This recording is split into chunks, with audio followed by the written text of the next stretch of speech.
இன்றைக்கு நீங்க எங்களோட பேசணும் அப்படின்னு ஆண்டுடைய சமூகத்தில் ஜெபித்த போது ஆண்டவர் வேதத்திலிருந்து ஒரு வேத பகுதியை கர்த்தர் எனக்கு காண்பித்து நீதிமொழிகள் 7வது அதிகாரத்தை நாம் எடுத்துக்கொள்ளலாம். நீதிமொழிகள் 7ஆம் அதிகாரத்திலே 4வது வசனத்திலிருந்து நம்ம ஒரு சில வசனங்களை சேர்ந்து நம்ம வாசிக்க போகிறோம். நீதிமொழிகள் 7வது அதிகாரத்திலே 4வது வசனத்திலிருந்து எல்லாரும் சேர்ந்து நம்ம வாசிக்கலாமா? எடுத்துக்கொண்டீர்களா? இச்சக வார்த்தைகளை பேசும் அந்நிய பெண்ணாகிய பரஸ்திரிக்கு உன்னை விலக்கி காப்பதற்காக நீ ஞானத்தை நோக்கி என் சகோதரி என்றும் புத்தியை பார்த்து நீ என் இனத்தாள் என்றும் சொல்லுவாயாக.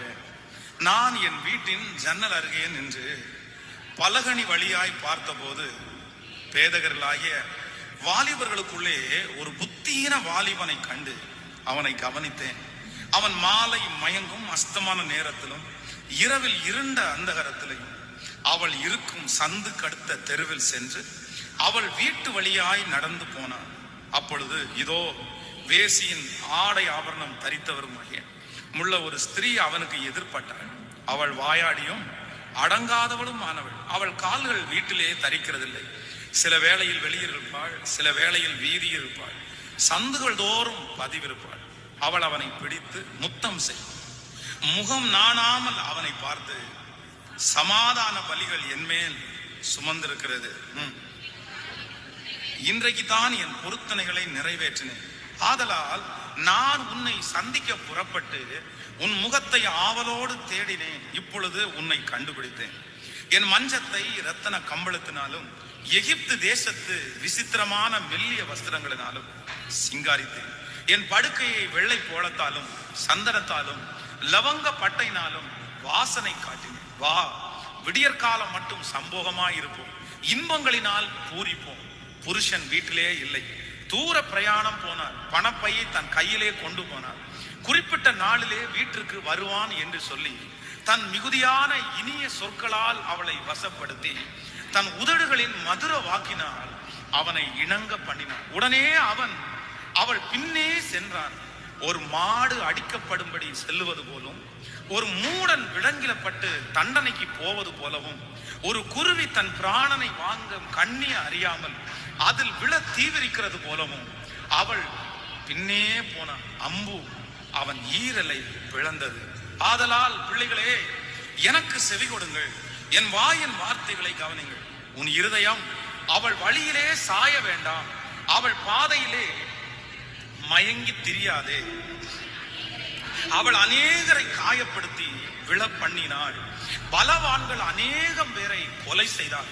அவளுடைய வீடு பாதாளத்துக்கு போகும் வழி, அது மரண அறைக்குள்ளே கொண்டு போய்விட்டு. அல்லேலூயா. ஆண்டவருடைய பிள்ளைகளே, இந்த நீதிமொழிகளிலே அநேக வார்த்தைகளை ஆண்டவர் நாம் கற்றுக்கொள்ளும்படியாய், ஒரு வாலிபன் கற்றுக்கொள்ளும்படியாய், ஒரு குடும்பத்தில் இருக்கிற நபர்கள் கற்றுக்கொள்ளும்படியாய் ஆண்டவர் எழுதி வைத்திருக்கிறார். இந்த இடத்திலே அவள் அப்படின்னு சொல்ற வார்த்தையெல்லாம், அந்த வார்த்தையெல்லாம் எதை போடணும் அப்படின்னு சொன்னா, இச்சை, மாமிசத்தினுடைய இச்சை. நீங்கள் அவள் என்று வாசிக்கிற எல்லா இடத்திலையும் மாமிசத்தினுடைய இச்சை அப்படின்னு போட்டுட்டீங்க அப்படின்னு சொன்னா, அந்த வசனங்கள் உங்களோடு நேருக்கு நேர் பேசுகிறது போல இருக்கும். கவனிங்க, நம்ம இந்த 20 நாட்களும் எத்தனையோ காரியத்துல நம்ம உண்மையா இருக்கணும். ஆண்டவர் நமக்கு ஞானத்தை தரணும். இந்த காரியத்துல எல்லாம் நீ கவனமாறு அப்படின்னு ஆண்டவர் பேசினார். ஆனால் இந்த கடைசி நாட்களிலே ஒரு தேவனுடைய பிள்ளை எந்த மனுஷனுக்கு நீங்க ரொம்ப கவனமா இருக்கணும் அப்படின்னா, இச்சையை தூண்டுகிற, இச்சையிலே நடக்கிற, தங்களுடைய மாமிசத்தை அடக்க தெரியாத, தன்னுடைய சரீரத்தை அடக்கமாய் வைத்திருக்க தெரியாத ஒரு மனுஷனுக்கு நீங்கள் கவனமா இல்லை என்று சொன்னால், இந்த 27 நீதிமொழிகளிலே வாசித்தது போல உங்கள் வாழ்க்கை ரொம்ப கொடுமையான பாதைக்கு கடந்து போகும். நான் ஆண்டவருடைய பிள்ளைகளே, என்னுடைய ஊழிய அனுபவத்துல நிறைய மனிதர்களை பார்த்திருக்கிறேன். அவர்கள் எத்தனையோ பாவங்களிலே விழுந்து எழும்பி இருக்கிறார்கள். எத்தனையோ காரியத்திலே அடிபட்டு அவங்க திருந்தி வந்திருக்கிறாங்க. மீண்டும் அந்த ஆசீர்வாதத்தை அவர்கள் பெற்றுக் கொண்டிருக்கிறார்கள். மீண்டும் அந்த ஊழியத்தை அவர்கள் செய்திருக்கிறார்கள். ஆனா எனக்கு தெரிந்து இந்த இச்சையான அந்த குணத்துல, தவறான உறவிலே விழுகிற ஒரு மனிதன் திரும்ப அவனுடைய வாழ்க்கையிலே எழும்பி நிற்கிறது மிக கடினமா இருக்கிறதை என் கண்களால பார்த்திருக்கிறேன். இது கடைசி காலம். நம்ம ஒரு பெரிய பொல்லாத காலத்துக்குள்ளே வந்து விட்டோம். இந்த உலகத்திலே இருக்கிற மனிதர்கள் தங்களுடைய கைகளிலே, எல்லாருடைய கைகளிலேயும் இன்று பாவம் கொடுக்கப்பட்டிருக்கிறது. பிசாசு தனக்கு கொஞ்ச காலம் உண்டு என்று சொல்லி எப்படியாவது எல்லாரையுமே அழிவுக்கு பாதையிலே நடத்தணுன்றதற்காக முன்பெல்லாம் பழைய காலங்களில் எல்லாம் சில நேரத்தில் பாவத்தை தேடிதான் போவார்கள். தேடி தேடி தேடி தேடி போய் பாவம் செய்வார்கள். ஆனா இப்போ அப்படி அல்ல. அந்த பாவங்கள் அவளுடைய கண்ணுக்கு முன்னாடி வந்து நிற்கிறது. அதெல்லாம் தப்பு இல்ல, அதெல்லாம் மனுஷனுக்கு வர்றதுதான். அதை நியாயப்படுத்துறதுக்கு ஒரு கூட்டம், இன்னொரு கூட்டம் அப்படிதான் வாழ்க்கைன்னா இருக்கும், மாத்திட்டு போக வேண்டியதா இருக்கிறான் அப்படி ஒரு கூட்டம். இன்னொரு கூட்டம் கத்துறதெல்லாம் கணக்குல வைக்கிறது இல்ல, ஆண்டவர் அழகா மன்னிப்பாரு, நீ ஒன்னும் பிரச்சனை இல்ல, கத்திரத்துல மன்னிப்பு கேளு.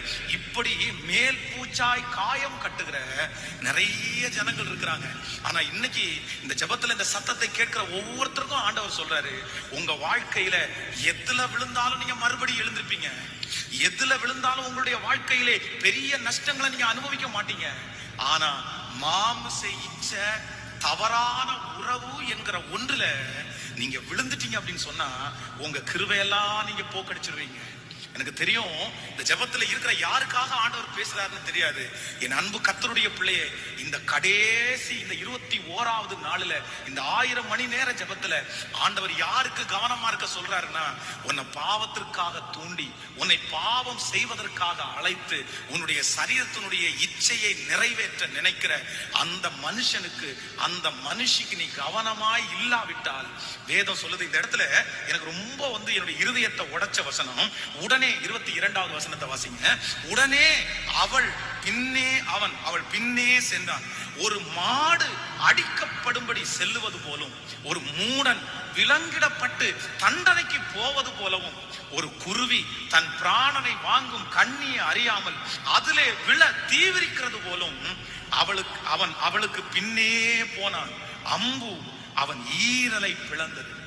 ஆதலால் பிள்ளைகளே, எனக்கு செவி கொடுங்கள், என் வார்த்தையை கவனிங்கள். உன் இருதயம் அவள் வழியிலே சாய வேண்டாம், அவள் பாதைகளிலே மயங்கி திரியாதே.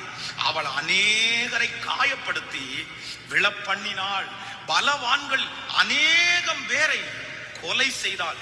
அவள் வீடு பாதாளத்திற்கு போகும் வழி, அது மரண அறைக்குள் கொண்டு போய் விட்டுரும். சோ விபச்சாரியான ஒரு ஸ்திரீயை, ஒரு விபச்சாரக்காரனான ஒரு மனுஷனை யாரெல்லாம் தேடி போகிறாங்களோ அவர்களுடைய பாதை அது நேர்த்தியான பாதை அல்ல.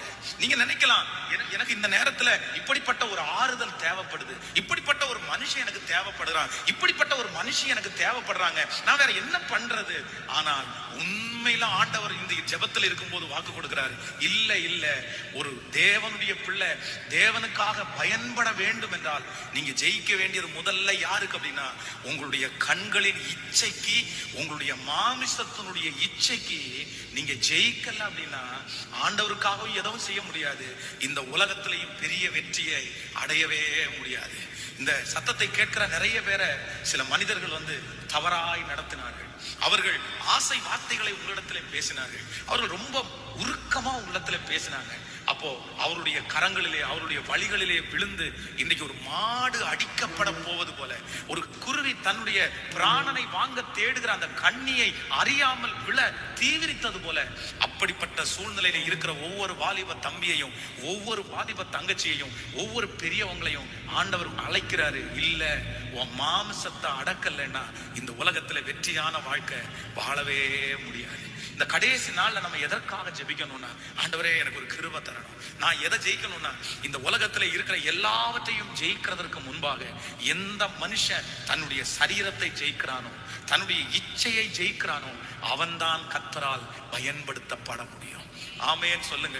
யாராவது ஒருத்தர் உங்களை கூப்பிடும் போது, யாராவது ஒருத்தர் உங்களை அப்படி நயம் பண்ணும் போது, யாருடைய வாழ்க்கையிலாவது உங்களுடைய கண்கள் தேவையற்ற காரியத்தை பார்க்கும் போது, என் அன்பு சகோதரனே, என் அன்பு சகோதரியே, ஆண்டவர் உன் மேல வச்சிருக்கிற அபிஷேகத்தை நீ வீணடிச்சிடாத.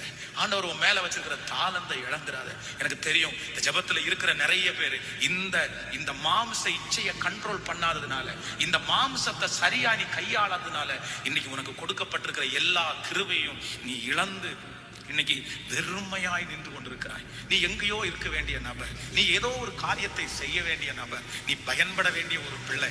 ஆண்டவர் தாயின் கருவில் உருவாகும் முன்னே உன்னை விசேஷமாய் தெரிந்து கொண்டார். உன்னை பேர் சொல்லி ஆண்டவர் அழைத்தார். உனக்கென்று ஒரு பெரிய நோக்கத்தை வைத்திருக்கிறேன் என்று கர்த்தர் வாக்கு கொடுத்தார். உன்னை தட்டி கொடுத்தார், உன்னை ஆறுதல் படுத்தினார். உன்னுடைய வயதிலே உனக்கு இருக்கிற அபிஷேகம் எத்தனையோ பேர் இல்லாத அளவிற்கு ஆண்டவர் உனக்கு அத்தனை கிருபைகளை ஆண்டவர் கொடுத்தார். நீ ஜெபித்த எல்லாமே கர்த்தர் உனக்கு செய்தார். உன் குடும்பத்திலே இருக்கிற எல்லாரை விட ஆண்டவர் உன்னை வித்தியாசமாய் பயன்படுத்தினார். நீ சொன்னது எல்லாமே நடந்தது. உன்னுடைய உயர்வு பிரமிக்கத்தக்கதா இருந்தது.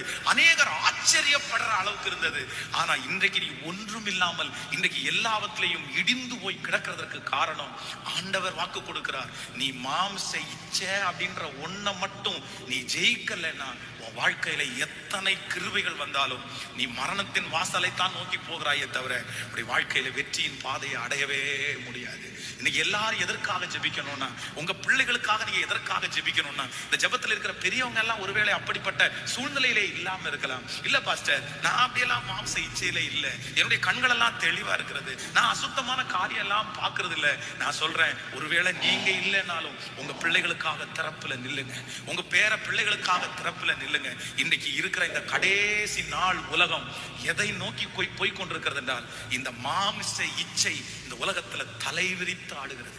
எங்கு போனாலும் சிஸ்டர், உங்க கணவனார் என்ன செய்யறாருன்னு உங்களுக்கு தெரியல சிஸ்டர். உங்களோட கணவனாரை நீங்க ரொம்ப நம்புறீங்க, உங்க கணவனாரை நீங்க ரொம்ப ஈஸியா நினைச்சுக்கிறீங்க. ஆனா உங்க கணவனார் என்ன செய்யறாருன்னு உங்களுக்கு தெரியாது. பிரதர், உங்க மனைவி அப்படித்தான், சில நேரத்துல என்ன பண்றாங்கன்னு உங்களுக்கு தெரியாது. ஆனா கர்த்தர் பார்க்கிறார். கணவனுக்கு மறைத்து, மனைவிக்கு மறைத்து, பெற்றோர்களுக்கு மறைத்து, நண்பர்களுக்கு மறைத்து, தவறான உறவிலே வாழ்கிற, தவறான காரியத்தை செய்கிற, இச்சையினாலே இழுக்கப்பட்டிருக்கிற ஒவ்வொருவருக்கும் நான் எச்சரிப்பு கொடுக்கிறேன். வாழ்க்கையிலே உங்களை அழிக்கிறதற்கு பிசாசு கொண்டு வருகிற பெரிய ஆயுதம் இந்த இச்சையை தவிர வேற ஒண்ணுமே இல்லைங்க. நீங்கள் வேதத்துல சிம்சோனை குறித்து வாசிக்கும் போது வேதம் சொல்லுது, சிம்சோன் மிகப்பெரிய பலசாலி, அவனை மாதிரி பலசாலி யாருமே இல்லை. அவனுடைய வாழ்க்கை சரித்திரத்தை நீங்கள் வாசிப்பீர்களே ஆனால் அவனுக்கு முன்பாக பிறந்தவர்களோ அவனுக்கு பின்பாக பிறந்தவர்களோ அவ்வளவு பெரிய ரட்சிப்பை அந்த தேசத்துல உண்டு பண்ணவங்க ஒருத்தருமே இல்லை.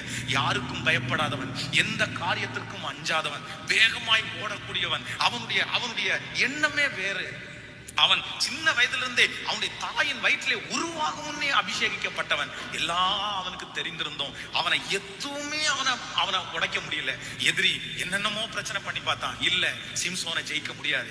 சிம்சோனை இந்த பட்டணத்தை முழுக்க எல்லா வாசல்களையும் அடைத்து உள்ள போட்டு லட்சக்கணக்கான பேர் அவனை அடித்தால் அவனை கொன்றலான்னு முடிவு பெற்று எல்லா வாசல்களையும் அடைத்தாங்க. ஆனா அந்த வாசலுடைய நிலை கதவுகளை பெயர்த்து கொண்டு போனான். எதிரி சிம்சோனை கொல்லுவதற்கு எடுத்த எல்லா முயற்சியிலையும் சிம்சோன் ஒரே ஒருத்தன் மட்டும்தான் ஜெயிச்சான். ஆனா சிம்சோன் எதுல விழுந்தான் தெரியுமா? இந்த இச்சேன்ற ஒண்ணு வந்த உடனே இத்தனை ஆயிரக்கணக்கான ஜனங்களை ஜனங்களுடைய கையிலிருந்து விடுதலை ஆக்கப்பட்டவன், நிறைய சிப்பாய்களுடைய கையிலிருந்து விடுதலை ஆக்கப்பட்டவன், ஒரே ஒரு பெண்ணுக்கு, ஒரே ஒரு இச்சைக்கு தன்னுடைய மாம்சத்தை நிறைவேற்றணும்னு நினைச்சதுனால அவன் ஒரு பெண்ணுடைய வார்த்தைக்கு சுருண்டு போய் அவ்வளவு பெரிய பலசாலி தன்னுடைய கிருவையெல்லாம் இழந்து போனான். எனக்கு தெரியும், இந்த சத்தத்தை கேட்கிற யாரோ ஒருத்தர் அப்படிதான் இருக்கிறீங்க. நீங்க ஸ்பெஷல் இல்ல சிஸ்டர், பிரதர், நீங்க ஸ்பெஷல் இல்ல. அது என்ன மாம்ச இச்சை? எத்தனை நாள் அதுல சந்தோஷமா இருக்க முடியும்? எத்தனை நாள் அதுல மகிழ்ச்சியா வாழ முடியும்? இல்ல, உங்க வாழ்க்கையை நீங்களே கெடுத்துக்காதீங்க. அந்த சிம்சோன் மட்டும் தன்னுடைய சரீரத்தை கட்டுப்படுத்தி அந்த இச்சையை நிறைவேற்றாமல் இருந்திருப்பானே ஆனால் நான் நம்புகிறேன் அவனுடைய பிறப்பை விட அவனுடைய இறப்பு மகிமையா இருந்திருக்கும், வெற்றியா இருந்திருக்கும். ஆனா அவன் சொல்றான், துன்மார்க்கரோட சேர்ந்து நானும் அழியட்டும் என்று. அவனுடைய முடிவு பரிதாபமாய் போனது. இந்த ஜெபத்துல இருக்கிற நீங்க மாம்சத்தை மேற்கொள்ளல அப்படின்னா உங்க முடிவும் அப்படிதான் பரிதாபமாய் போய்விடும். உங்க கண்ணுனால இச்சைய பார்க்காதீங்க. அடுத்தவங்களுடைய நிர்வாணத்தை பார்க்கிறது வேதம் சொல்லுகிறது அது தேவனுக்கு விரோதமான பெரிய பகை. அதிலிருந்து நீ வெளியே வராத பட்சத்திலே உன் ஜெபத்துல ஒரு வல்லமை இருக்காது. அதிலிருந்து நீ வெளியே வராத பட்சத்திலே நீ ஆண்டவருடைய சமூகத்தை தேடவே முடியாது. உனக்கு விசுவாசம் என்கிறது தூரமா இருக்கும். உன் வாழ்க்கையிலே நடக்கிறதெல்லாம் நீதான் காரணம் என்று உன்னுடைய குற்ற மனசாட்சி உன்னை பாதித்து கொண்டே இருக்கும். இளையகுமாரன் தன் தகப்பனை விட்டு கடந்து போனதுக்கு அப்புறம் எவ்வளவு பிரச்சனை, எவ்வளவு சவால்களை சந்தித்தானோ அதே போல இச்சையிலையும் தவறான பாவ பழக்கத்தை பார்க்கிறவர்களும் நீங்கள் உங்க வாழ்க்கையில ஒரு வேசிக்காக ஒரு துணியை கூட நீ போட்டிருக்கிற வஸ்திரத்தை கூட இழக்கணும்னு வேதம் சொல்லுது. அந்நிய நுகத்திலே தவறான பழக்கத்திலே அடுத்தவங்களுடைய வாழ்க்கையிலே போகிற யாரா இருந்தாலும் சரி, நீங்க எத்தனை உதவிகளை செய்தாலும் சரி, நீங்க எவ்வளவு ஜெபம் பண்ணாலும் சரி, இன்னொருத்தருடைய வாழ்க்கைக்குள்ள போய் தவறான உறவிலே இருக்கிற யாருமே ஆண்டவருடைய சத்தத்தை நீங்க கேட்கவே முடியாது. என்னுடைய ஆண்டவர் நீங்களும் நானும் நினைக்கிறது மாதிரி அவர் பரிசுத்தம் இல்லாத தேவன் அல்ல. அவர் பரிசுத்தம் உள்ள கர்த்தர். அவர் பரிசுத்தம் உள்ளவர்களை மட்டும்தான் தேடுகிறார். அதனால கர்த்தர் உங்களை தடுத்து நிறுத்துறாரு. போதும்பா, போதும். எல்லாருக்கும் டெம்ப்டேஷன்ஸ் இருக்குதான், எல்லாருக்கும் மாம்சத்துல இச்சைகள் இருக்கும் தான். ஆனா அதை யாரெல்லாம் அடக்கி ஆளுகிறார்களோ அவர்களைத்தான் கர்த்தர் கண்ணோக்கி பார்க்கிறார். கையெல்லாரும் உயர்த்தி சொல்லுங்க. யார் உங்களுக்கு முன்னாடி நின்னாலும், அவங்களை அழகா காமிச்சாலும், உங்களை ரொம்ப அழகா பேசினாலும் சத்தத்தை உயர்த்தி சொல்லுங்க. ஆண்டவரே, என் வாயினால தவறானதை நான் பேச மாட்டேன், என் கண்ணுனால தவறானதை நான் பார்க்க மாட்டேன். சொல்லுங்க. ஒவ்வொருத்தரும் முடிவு எடுங்க. அப்படிப்பட்ட மனிதர்கள் உலகத்துல நிறைய பேர் உண்டு. அவளுடைய கால்கள் அது நரகத்திற்கு போகிற கால்கள்.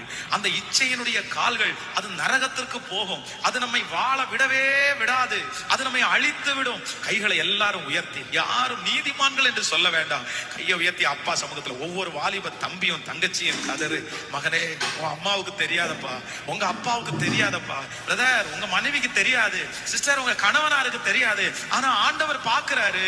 அவருடைய கண்ணுக்கு யாரும் மறைக்க முடியாது. கைகளை எல்லாரும் உயர்த்தி சத்தமாய் சொல்லுவோம். தகப்பனே, மாமிச இச்சையான மனிதர்களுக்கு என்னை தப்புவேன் என்று கேளுங்கள். முழு பலத்தோடு சொல்லுங்க. எல்லாரும் வாஞ்சியாய் கேளுங்க. இந்த 21வது நாளில கர்த்தர் இந்த சத்தத்தை கேட்கிற நிறைய பேரை விடுதலையாக்க போறாரு. நீங்க அப்படிப்பட்டவங்க யாருக்குமே தெரியாது பிரதர், சிஸ்டர், யாருக்குமே தெரியாது.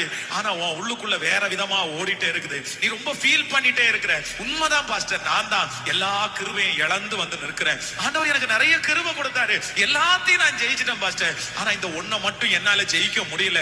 ஆனா கர்த்தர் இந்த 21வது நாள் அதை ஜெயிக்க பண்ணும்படியாய் கர்த்தர் வந்திருக்கிறார். ஓ ஹalleluya. இந்த காரியத்துல நீ விழுந்ததற்கு பிறகு உன் வாழ்க்கையில ஒன்னொன்னா நீ இழந்துட்டு இருக்கிற. உனக்கு எல்லாமே உன்னை பார்த்து நிறைய பேர் பரிதாபப்படுறாங்க.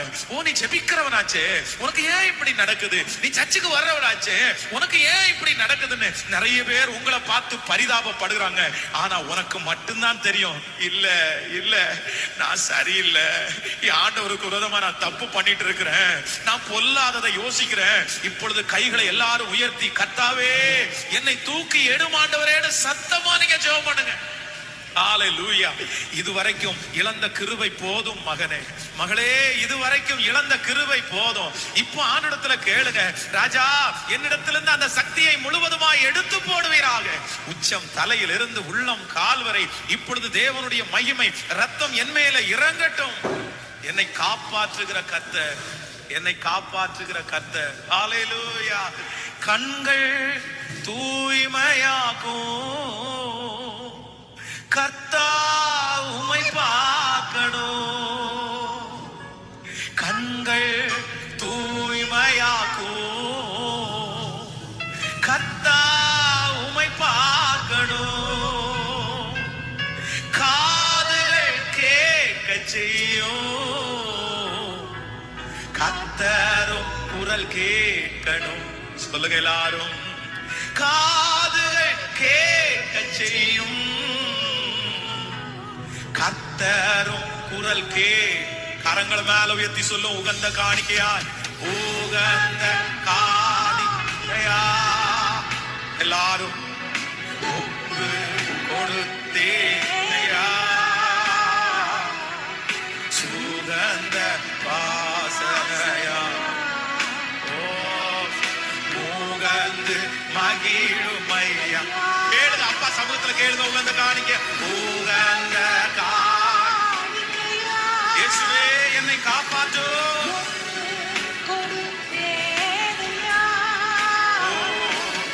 சுகந்த வாசனையா, முகர்ந்து மகிழுமையா. கவனிங்க ஆண்டவருடைய பிள்ளைகளே, நீங்க ரொம்ப கவனமா இருக்க வேண்டியது என்ன அப்படின்னா, இந்த உலகத்திலே தங்களுடைய மாமிச இச்சையை நிறைவேற்றுவதற்கு சத்ரு சில மனிதர்களை அப்படியே கட்டவிழ்த்து விட்டு இருக்கிறான். அவங்களுக்கு ரொம்ப ஜாக்கிரதையா இருக்கும். சில நேரத்துல அவருடைய பேச்சு உங்களுக்கு ரொம்ப இதமா இருக்கும். அவங்க வந்து உங்களுக்கு அவங்க கொடுக்குற, இன்னைக்கு தான் நிறைய மீடியா வந்துச்சுல்ல, நிறைய வாட்ஸ்அப் இந்த மாதிரி வந்ததுனால மாறி மாறி பார்த்தீங்க அப்படின்னு சொன்னா, அதுவும் வாலிப தங்கச்சிங்க எல்லாம் ரொம்ப கவனமா இருக்கணும். சில அப்படி இச்சையினுடைய கட்டுனாலே பிடிக்கப்பட்ட நிறைய பேர் பார்த்தீங்கன்னா தங்களுடைய நயமான பேச்சினாலே அப்படியே பிள்ளைகளை தன்னுடைய கரத்துல இழுத்து எடுத்துடுறாங்க. பி கேர்ஃபுல், ரொம்ப கேர்ஃபுல்.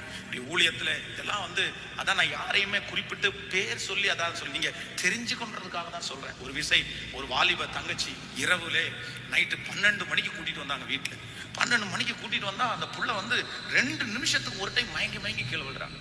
திரும்ப அடுத்து ஒரு 5 நிமிஷம் திருப்பி மயக்கம் அடிச்சு விழுந்துருவாங்க. திருப்பி அப்படியே விசாரிச்சு பார்த்தா ரொம்ப கொடுமை. நான் சொன்னேன், இல்ல உனக்கு என்ன ப்ராப்ளம், ஏன் இப்படி இருக்கிற, உனக்கு இந்த பிரச்சனை எதுவும் இல்லை, நீ ரொம்ப யோசிக்கிற, நீ யோசிக்கும் போதுதான் மயக்கம் அடிச்சு விடுற. அப்பதான் சொல்றா, இல்ல பாஸ்டர், என் கூட காலேஜ் படிக்கிற ஒரு பையன் வந்து என்கிட்ட வாட்ஸ்அப்ல கனெக்ட் பண்ணி என்கிட்ட பேசிட்டே இருந்து அதுக்கப்புறம் என் போட்டோ அனுப்ப சொன்னேன், என் போட்டோ அனுப்பி விட்டேன், அதுக்கப்புறம் இன்னும் கொஞ்சம் மாடலா போட்டோ அனுப்பிவிடு, அதான் அனுப்புனேன். அப்படி சொல்லி சொல்லி சொல்லி கடைசியில வந்து வித்தியாசமான போட்டோ எல்லாம் அனுப்ப சொல்லி நானும் வந்து அவன் ரொம்ப எனக்கு ஹோப் கொடுத்ததுனால நிறைய போட்டோஸ் எனக்கு அவனுக்கு அனுப்பி விட்டேன்.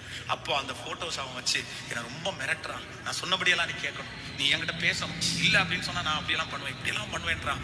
எனக்கு எங்க அம்மாவுடைய மானம் போயிடும், என் குடும்பம் நடுத்தருவில் வருமோன்னு ரொம்ப பயப்படுறேன். அதனாலதான் எனக்கு அதை யோசிக்க நான் மயக்கம் அடிச்சு விழுந்துடுறேன். கர்த்தர் எப்படியாவது காப்பாத்துவார். அதுக்கப்புறம் அந்த பிள்ளைக்காக ஜெபம் பண்ணி ஆலோசனை சொல்லி அதை பெரியவங்களை வச்சு பேசி அதுக்கப்புறம் அந்த குடும்பத்துல இன்னைக்கு ஒரு பெரிய விடுதலையை கர்த்தர் தந்தார். அதனால இந்த உலகத்துல வந்து ஒரு கூட்டம் அப்படியே அலையுது. அப்படின்னா கல்யாணம் ஆகாதவங்க மட்டும் கிடையாது, கல்யாணம் ஆனவங்களே அப்படிதான். சரி, நிறைய ஆண்கள் தான் அதுல ரொம்ப நீங்க கவனமா அதுல வாழணும். அந்நிய நுகத்திலே அவிசுவாசிகளோடு பிணைக்கப்படாதிருப்பீர்களாக.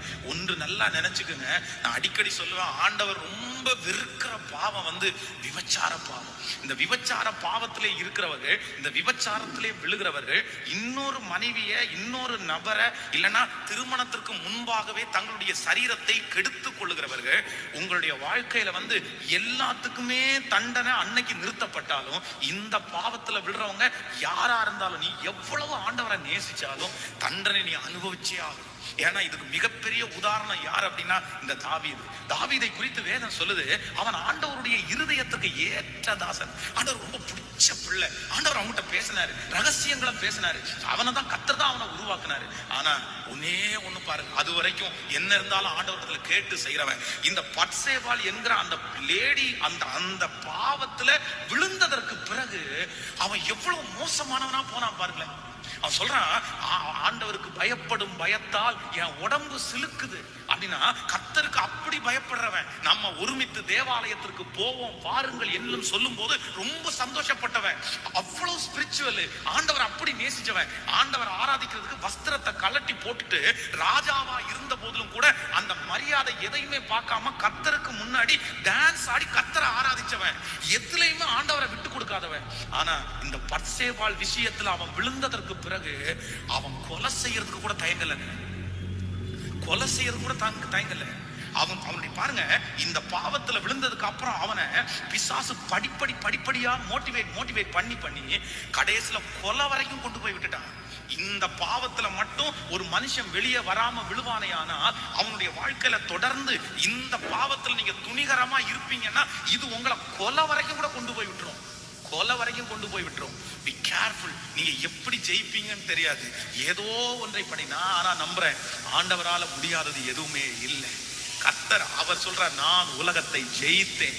ஆண்டவர் உலகத்தை ஜெயித்தது உண்மையானால் இந்த மாமிச இச்சைகளை ஜெயிக்கிறதற்கு கர்த்தர் நிச்சயம் பதில் கொடுப்பார், பலன் கொடுப்பார், உங்களுக்கு ஜெயிக்க கிருபை செய்வார்.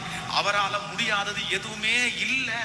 அதற்காக பிரயாசப்படணும். அதற்கு ஏதுவான காரியத்தை எல்லாம் அழிக்கணும். நீங்க மனசுக்குள்ள நினைக்கணும். அதான் நீங்க திரும்ப எழுதி வச்சுக்கோங்க.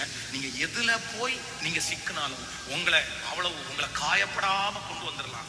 ஆனா இந்த பாவத்துல விழுற மனிதர்களை காயப்படாம கொண்டு வர முடியவே முடியாது. வேதத்துல இந்த விஷயத்துல விழுந்த யாருமே அவங்களுடைய முடிவு சாவாதான் இருக்கு, அவங்க முடிவு மரணமா தான் இருக்கு. அதை கண்டினியூ பண்ணீங்க. யாருக்காக நான் உங்களை பயப்படுத்துறேன்னு நினைக்காதீங்க. ஆனா உங்களை ரொம்ப அன்பா சொல்றேன், அதனுடைய முடிவு உங்களுக்கு மரணம் தான். ஊழியத்துல வந்த புதிதுல ஒரு மிக பிரம்மாண்டமான ஒரு மனிதன். அந்த மனிதன் யாரு பார்த்தாலும் பயப்படுற மனுஷன். சாதாரணமா ஒரு வீட்டுல வந்து ஒரு பையன் ஒரு லேடிட்ட சிக்கியிருந்தான். அந்த பையனை மீட்டெடுக்கிறதுக்கு அவங்க அம்மா அப்பா போன் பண்ணி எப்படியாவது அந்த பையனை அந்த வீட்டுல இருந்து கொஞ்சம் வெளியே கொண்டு வாங்கன்ற. இவர் போய் அந்த பையனை மீட்டெடுக்கிறதுக்காக உள்ள போறாரு. போனவர் அந்த லேடிட்ட பேசி பேசி பேசி அவனை வெளியே கொண்டு வந்துட்டு இவர் சிக்கிட்டாரு. கடைசியில தன்னுடைய பேக்கெட்டுக்குள்ளேயே, கவர்மெண்ட் ஜாப்ல ஒர்க் பண்றவர், பேக்கெட்டுக்குள்ளேயே விஷத்தை வச்சுட்டு பல கிலோமீட்டர் தூரம் ஆபீஸுக்கு போறது மாதிரி பிரயாணம் பண்ணி பஸ்லயே பாய்சன் சாப்பிட்டு பஸ் போயிட்டு இருக்கவே நுர தள்ளி நடு ரோட்ல சூசைட் பண்ணி செத்து போயிட்டாரு. அவருடைய முடிவு கொட்டுமையான முடிவு. அதனால இன்றைக்கு இந்த 21வது நாள் 1000 மணி நேர ஜெபத்துல கர்த்தருடைய பிரசன்னம் இந்த ஆலயம் முழுக்க நிரம்பி இருக்கிறது. வாலிப தம்பி, அந்த மாதிரி இச்சைக்கு தூண்டுகிற அந்த மனுஷனிடத்துல நீ தயவு செய்து பேசாத. அப்படிப்பட்ட மனிதர்களுக்கு நீ அந்த போன் கால் பண்றதை நீ அவாய்ட் பண்ணிக்கோ. இல்ல உன்னுடைய அழகையே நீ ரசிக்கிறது மாதிரி அந்த மாதிரி போட்டோஸ் எல்லாம் எடுக்காத. வேதம் சொல்லுது, நீதான் உன் மாம்சத்தை அடக்கணும், நீதான் அந்த இச்சையை அடக்கணும், நீதான் அதை கண்ட்ரோல் பண்ணணும். வாலிப வயதுல அப்படிப்பட்ட காரியங்கள் வரத்தான் செய்யும். ஆனா நீ அதை ஜெயிச்சாதான் உனக்கென்று வைத்திருக்கிற பெரிய மகிமையை நீ பார்க்க முடியும். நீ இளம் வயதுல இப்படிப்பட்ட நுகத்தை சுமந்தாயானால் நான் நம்புறேன், நீ வளரும் போது நீ எந்தெந்த காரியத்தை எல்லாம் ஜெயித்தாயோ அதற்கு கர்த்தர் தக்க பலனை தராமல் போகவே மாட்டாள். யோசேப்புக்கு அப்படிப்பட்ட சோதனை வந்துச்சு. யோசேப்புக்கு அப்படிப்பட்ட சோதனை வரும்போது அவன் என்ன பண்ணுனான்? வேதம் சொல்லு, வஸ்திரத்தை விட்டுட்டு அவன் ஓடினான் என்று வேதம் சொல்லுது. அங்க நிக்கல. அப்படின்னா நீங்க வந்து இச்சையிலிருந்து நீங்க ஜெயிக்கணும் அப்படின்னு சொன்னா ஆரம்பத்திலேயே நீங்க ஜெயிக்கணும், ஃபர்ஸ்ட்லயே நீங்க ஜெயிக்கணும். நீங்க முதல்ல விட்டுட்டீங்கன்னா, நீங்க முதல்ல ஓடாம விட்டுட்டீங்கன்னா பரவாயில்ல, நான் அந்த அளவுக்கு போக மாட்டேன், நான் அந்த அளவுக்கு செய்ய மாட்டேன், கொஞ்சம் தான், சும்மா பேச மட்டும்தான் நான் செய்வேன், கொஞ்சம் எஸ்எம்எஸ் மட்டும்தான் நான் அனுப்புவேன், இல்லைன்னா ஒரு சின்ன விஷயத்த மட்டும்தான் பார்ப்பேன்னு நீங்க இந்த இச்சையான காரியத்தை ஆரம்பத்திலேயே கிள்ளல அப்படின்னா நான் சொல்றேன், அது ஒரு பெரிய மரமாகும் போது உங்களால வெட்டவே முடியாது. சோ நம்பர் 1, முதலாவதாக ஒரு தேவனுடைய பிள்ளை இச்சையை மேற்கொள்றதுக்கு நீங்க செய்ய வேண்டிய முதல் படி என்னன்னா, ஆரம்பத்திலேயே கிளியறணும், ஃபர்ஸ்ட்லயே கிளியறணும். முதல் அதான் பரிசுத்தவான்கள் சொல்லுவாங்க, ஃபர்ஸ்ட் பார்வை தப்பு இல்லை, முதல் சைட் தப்பு இல்லை, ரெண்டாவது பார்வை தப்பு. ஒரு வால் போஸ்ட பாக்குறோம், எதேர்ச்சியா பார்த்துட்டோம், தப்பு இல்லை. ரெண்டாவது டைம் பார்த்தா அது பாவத்தினுடைய லிஸ்ட்ல போயிடும். ரெண்டாவது டைம் பார்க்கறத கண்ட்ரோல் பண்ணணும். அதுதான் ஆண்டவருடைய பிள்ளைகளுக்கு அழகு. அப்போ முதல்லயே கிளியறணும். அப்படி இந்த வாலிப தங்கச்சிங்களுக்கு பெற்றோர்களாகிய நீங்க அம்மா அப்பாங்க சொல்லி கொடுக்கணும். இல்லப்பா, அவன் பேசுற மோட்டிவேஷன்ஸ் வேற, அவன் வேற மாதிரி உன்னை கிரியேட் பண்றான், அவன் வேற விதத்துல உன்னை வந்து கொண்டு போறான். அதான் நான் அடிக்கடி சொல்லுவேன், பெண் பிள்ளைகள் என்கிறது வந்து நீங்க நெருப்பு மாதிரி. நீங்க அப்படின்னா நீங்க நெருப்பா தான் இருப்பீங்க இந்த விஷயத்துல, ஆனா அப்படி இருக்கு உங்களுக்கு தெரியாது. ஆனா நீங்க தான் நெருப்பு. அந்த தீய பத்த வச்சுட்டாங்க அப்படின்னா அதுக்கப்புறம் நீங்க எரிஞ்சு சாம்பல் ஆகிற வரைக்கும் அது உங்களை விடாது. அதான் உங்களுடைய ஆசை அவங்கள பற்றி இருக்கும். அதுல இருந்து வெளியே வர்றதுக்கு அவங்க விட்டுட்டு போயிடுவாங்க, ஆனா உங்களால முடியாது. அதனாலதான் சொல்றது, ஆரம்பத்திலேயே தவறா பேச வர்றவங்கள ஆரம்பத்திலேயே கட் பண்ணுங்க. நான் சொல்றேன், ஒரு நல்ல ஆம்பளை, ஒரு நல்ல பெண் பிள்ளை இன்னொரு ஆப்போசிட் செக்ஸ் இன்னொரு மனுஷனிடத்துல ரொம்ப நேரம் பேச மாட்டாங்க, ரொம்ப நேரம் அவங்க போன் பேச மாட்டாங்க, ரெகுலரா எஸ்எம்எஸ் பண்ண மாட்டாங்க, அவங்கள ஃபாலோ பண்ண மாட்டாங்க. அப்படி பண்றவங்களா இருந்தா நான் சொல்றேன், அது 85% வந்து அவங்களுக்குள்ள இச்சை ஏதோ ஒண்ணு இருக்குது. அதே போல நீங்க பண்ற ஸ்ட்ரெஸ்ஸிங்ல எல்லாம் ரொம்ப கவனமா இருக்கணும். ஒவ்வொரு அம்மா அப்பாவும் பெண் பிள்ளைய பெற்று வளர்த்துற அம்மா அப்பா கண்ணாடிக்கு முன்னாடி உங்க பிள்ளைங்க நிக்கிறதுக்கு முன்னாடி உங்க முன்னாடி ஒரு டைம் நிக்கணும். அவங்க எப்ப வெளியே போனாலும் ஒரு டைம் உங்களுக்கு முன்னாடி நிக்க வச்சு அவங்கள பார்த்து அதுக்கப்புறம் தான் நீங்க வெளியே அனுப்பணும். ஆனா சில பிள்ளைங்க அம்மா அப்பாவுக்கு கீழ்ப்படுகிறதே இல்லை. நான் அப்படி கேட்க மாட்டேன், நான் என்ன இப்படி பண்றேன், அவ ஸ்டைலா பண்றா, இவ ஸ்டைலா பண்றா, நான் ஸ்டைலா பண்றேன். ஆண்டவர் சொல்றாரு, இந்த சிறியரில் ஒருவனுக்கு இடரல் உண்டு பண்ணுகிறவனுடைய கழுத்தில் எந்திர கல்லை கட்டி சமுத்திரத்தின் ஆழத்துல கொண்டு போய் போட்டிருக்கு. உன்னுடைய சரீரத்திலே இருக்கிற அங்கங்கள், உன்னுடைய சரீரத்திலே இருக்கிற சரீரத்தினுடைய காரியத்தை இன்னொருத்தருக்கு நீங்க வெளிப்படையா காமிக்கணும் அப்படின்னு நினைக்கிறவங்களுக்கு ஆண்டவருடைய தண்டனையை நீங்க மாத்தவே முடியாது. எனக்கு அதெல்லாம் சொல்ல முடியாது உங்கள்கிட்ட. அப்படி தண்டனையை அனுபவிச்சவங்க எல்லாம் இருக்காங்க. சினிமாக்காரங்கள்ல எத்தனையோ பேர் வந்து தங்களுடைய வாழ்க்கையை வெளிப்பிரகாரமா காமிச்சவங்களுடைய வாழ்க்கை இன்னைக்கு நிலைமையை நீங்க பாத்தீங்கன்னா உங்களுக்கு தெரியும், அவங்களுடைய முடிவு நல்ல முடிவே கிடையாது. அதனால எல்லாரும் ஒரு தீர்மானம் எடுக்கணும், ஃபர்ஸ்ட் முளையில கிள்ளணும். எப்ப கிள்ளணுமாமா? வளர விடக்கூடாது. ஆமே, பக்கத்துல கையை பிடிச்சு சொல்லுங்க, இச்சைய வளர விடக்கூடாது.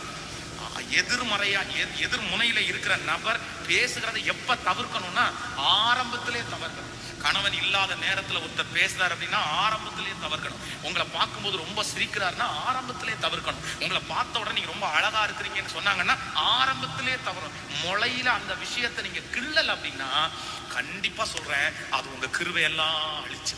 ஆமேன்னு சொல்லுங்க.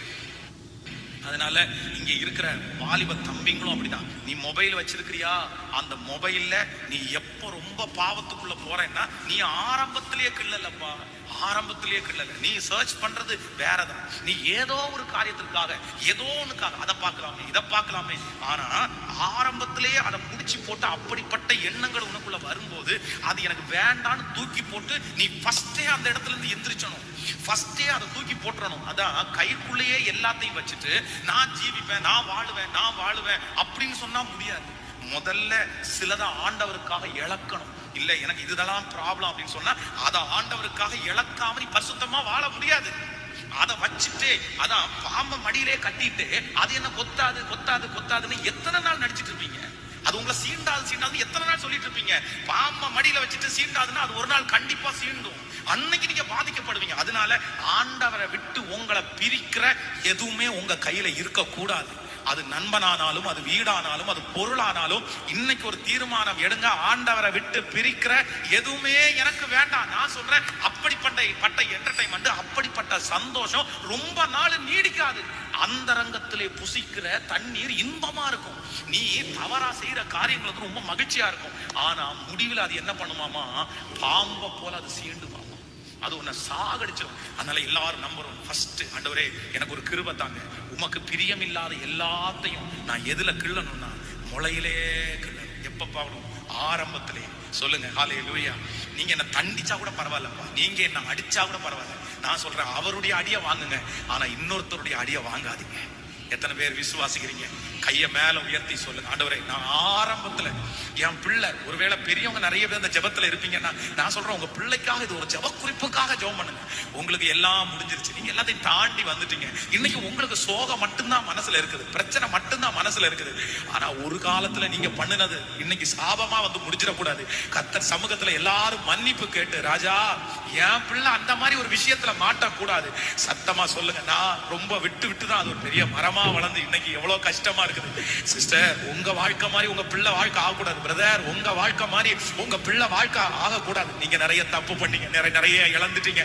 ஓ, உங்களுக்கு எவ்வளவு அவமானம், எத்தனை நிந்த, எத்தனை பிரச்சனை. அதனால உங்களை எவ்வளவு பெரிய அவமானத்தை நீங்க வாங்குறீங்க. கையை உயர்த்தி, இயேசுவே எந்த இடத்துல இருந்தாலும் என் பிள்ளை ஆரம்பத்திலேயே அந்த காரியத்தை தெரிந்து வெளியே வருவதற்கு ஒரு ஞான இருதயத்தை கர்த்தர் என் பிள்ளைகளுக்கு தருவீராக. ராஜா, எங்க பிள்ளைகளுக்கு நீர் கட்டளையிடுகிறதற்காக ஸ்தோத்திரம், கட்டளையிடுகிறதற்காக ஸ்தோத்திரம், கட்டளையிடுகிறதற்காக ஸ்தோத்திரம். ஆமென் சொல்லுங்க. சோ நம்பர் 1, முதலாவதாக நீங்க மாம்ச இச்சையை மேற்கொள்றதற்கு ஃபர்ஸ்ட் நீங்க எடுக்க வேண்டிய முதல் தீர்மானம் என்ன அப்படின்னா, நீங்க முளையிலேயே என்ன பண்ணிடணும்னா கிள்ளணும். ஆமென் சொல்லுங்க. எல்லாருக்கும் புரியுதா? எத்தனை பேருக்கு புரியுது? ஆமென். ஃபர்ஸ்ட்லயே நீங்க அதை என்ன பண்ணிடணும்னா அதை வளரவே விடக்கூடாது, அதை வளரவே விடக்கூடாது. அதை வளர்த்துனீங்கன்னா என்னைக்குனாலும் நமக்கு பாதிப்புன்றதை நீங்க மறந்துடவே கூடாது. அது சமாதானமே இல்லை. அது என்னதான் இருந்தாலும் தவறான வாழ்க்கை அப்படின்றது அது வந்து உங்க வாழ்க்கையில என்ன நீங்க ஜெபிச்சாலும் அந்த ஆசீர்வாதம் வராது. நீங்க எவ்வளவு நல்லவங்களா வேணாலும் இருங்க, அந்த விஷயத்துல விழுற மனுஷன் உலகத்துல அவன் தோற்றவன் தான், அவன் ஜெயிக்க முடியாது. அதனால உங்களுக்கு இருக்கிறதுல மிகப்பெரிய ஜெயம் என்னன்னா அதுல ஜெயிக்கணும் நீங்க.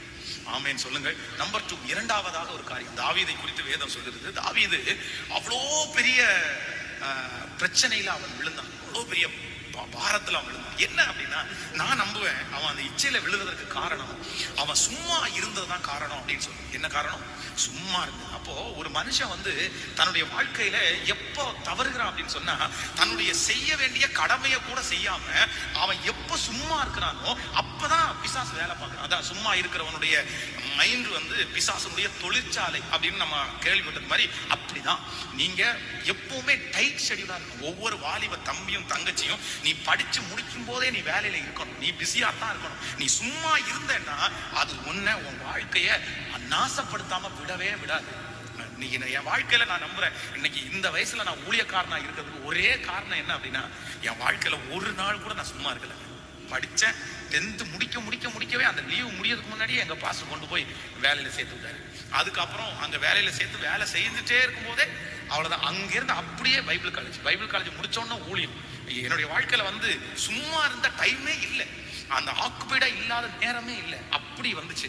ஆனா இன்னைக்கு நிறைய பேர் என்ன பண்றாங்க அப்படின்னா, இந்த ஃப்ரீயா இருக்கிறாங்க. ஆண்களும் அப்படிதான், பெண்களும் அப்படிதான். ஃப்ரீயா இருக்கிற நேரத்துல, கர்த்தர் உங்களுக்கு கொடுத்துருக்கிற நேரத்துல யூஸ்ஃபுல்லா ஏதாவது ஒண்ணு செய்யுங்க.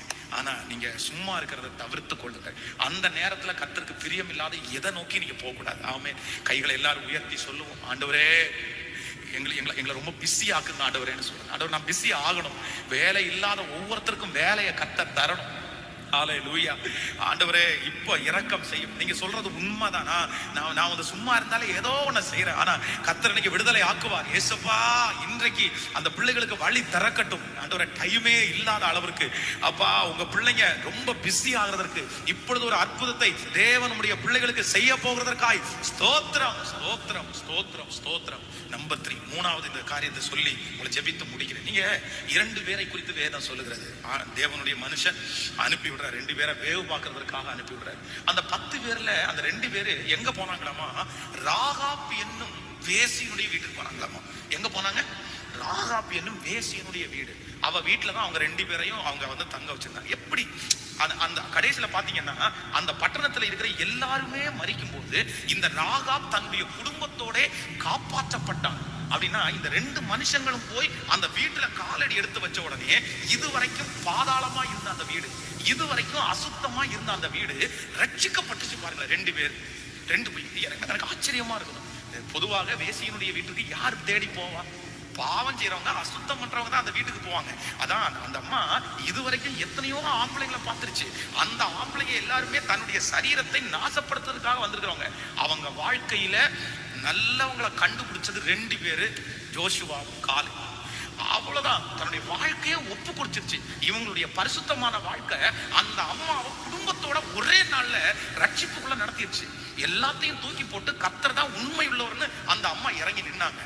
காரணம் நான் என்ன நம்புவேன்னா, நீங்க வசனத்தை வாசிக்கும் போது ரொம்ப அழகா சொல்லும். யாக்கோபு 2ஆம் அதிகாரம் 25வது வசனத்துல இவங்க 2 பேரையும் தூதர்களுக்கு சமமா ஆண்டவர் சொல்றாரு. யாருக்கு சமமா சொல்றாரு? நீங்க எழுதி கொடுங்க. யாக்கோபு 2ஆம் அதிகாரம் 25வது வசனம். ஆண்டவர் தூதர்களுக்கு சமமாய் சொல்லுகிறார். அப்போ செல்ஃப் கண்ட்ரோல் நமக்கு என்ன இருக்கணும் அப்படின்னு சொன்னா, இந்த இச்சையிலிருந்து ஜெயிக்கிறதற்கு ஆண்டவருடைய பிள்ளைகளுக்கு என்ன இருக்கணும்னா, தன்னை கண்ட்ரோல் பண்ற பவர் வேணும். ஆமேன் சொல்லுங்கள். இவங்க 2 பேரும் மனிதர்கள் தான், இவங்க 2 பேரும் ஆண் பிள்ளைகள் தான். இவர்களுக்கும் எல்லா டெம்ப்டேஷன் இருந்தாலும் இவங்க என்ன பண்ணிட்டாங்கன்னா கண்ட்ரோல் பண்ணிட்டாங்க. ஆமேன் சொல்லுங்கள். ஹல்லேலூயா. சோ நம்பர் 3, மூணாவது இச்சையை நீங்க ஜெயிக்கணும்னா உங்களை நீங்க என்ன பண்ணணும்னா, நீங்க உங்களை அடக்கி ஆளணும். எல்லாரும் சொல்லுங்க, உங்களை நீங்க அடக்கி ஆளணும். ஆமேன் சொல்லுங்கள்.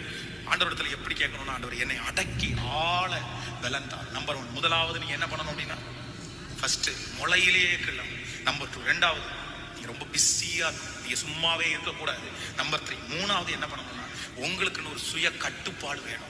உங்களுக்குன்னு ஒரு நீங்க உங்களை கண்ட்ரோல் பண்ண கத்துக்கணும். அப்படியே மனசை அலைபாய விடக்கூடாது, உங்க சிந்தைய அலைபாய விடக்கூடாது, கண்ணை அலைபாய விடக்கூடாது. நீங்க ஒரு ஆண், நீங்க ஒரு பெண், நீங்க வாழக்கூடியவங்க, நீங்க வளரக்கூடியவங்க. உங்களுக்கு எதிர்காலம் இருக்கு. நீங்க நிக்கணும், நீங்க 4 பேருக்கு சாட்சியா வைக்கணும், நீங்க சம்பாதிக்கணும்.